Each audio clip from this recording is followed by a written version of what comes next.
नहीं, हर एक भारतीय को ये मतलब इंट्रोस्पेक्ट करना है। सुधांशु जी, अगर आप विपक्ष में होते तो क्या आप उस प्रदेश के मुख्यमंत्री का इस्तीफा नहीं मांगते? जी जवाब दे रहे।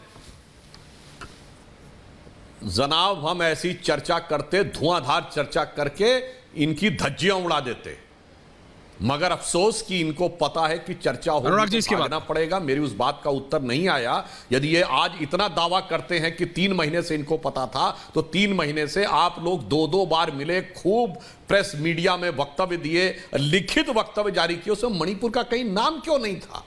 सिर्फ संसद सत्र में ही आपको ध्यान आया, और वो भी इसी समय। चलिए दूसरा, संजय जी, मैं विनम्रता से आपसे कहना चाहता हूं, आपको ध्यान करना चाहिए। आपने गृह मंत्री अमित शाह जी के बारे में गलत बोला।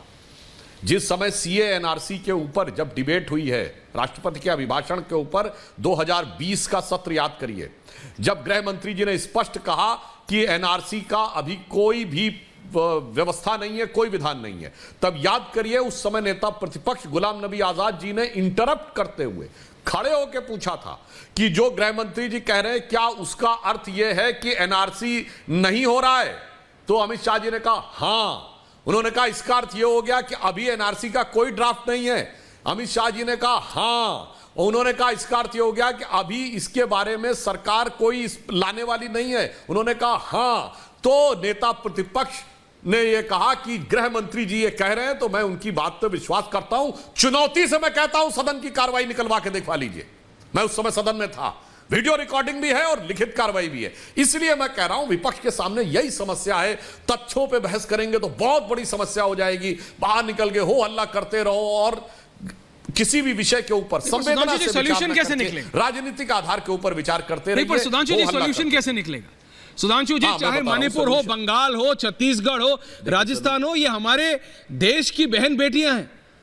क्या बंगाल की बेटी की इज्जत कम है मणिपुर की बेटी से? नहीं।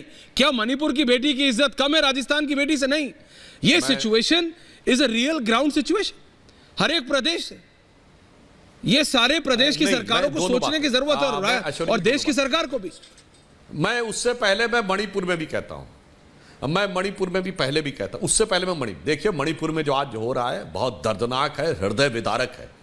परंतु जब आप कहते हैं ऐसा कभी नहीं हुआ, ऐसा पहली बार हो रहा है, तो सैकड़ों लोग जो 93 में मारे गए, जो 97 में मारे गए मणिपुर में, 2006 में मारे गए, आप तो हिस्ट्री के ज्ञाता है सुधांशु जी, मणिपुर की हिस्ट्री सुननी पड़ेगी। 67 में एयर बॉम्बिंग हुई थी, उसी एरिया में 67 में एयर बॉम्बिंग कांग्रेस की सरकार को करनी पड़ी थी। सर मैं वही अरे सर मैं उसी पॉइंट पे आ रहा हूं। अगर आप ये कहते हैं तो पूर्व में जितने लोगों ने अपनी जान गंवाई उनका मजाक उड़ाए दे रहे हैं कि वो तो ऐसे फालतू का था। और मार्च 1967 में मिजोरम में इंडियन एयरफोर्स ने बमबार्डिंग की। और यह असम विधानसभा, उस समय असम का हिस्सा हुआ करता था, असम विधानसभा में वो बम के खोल तक दिखाए गए।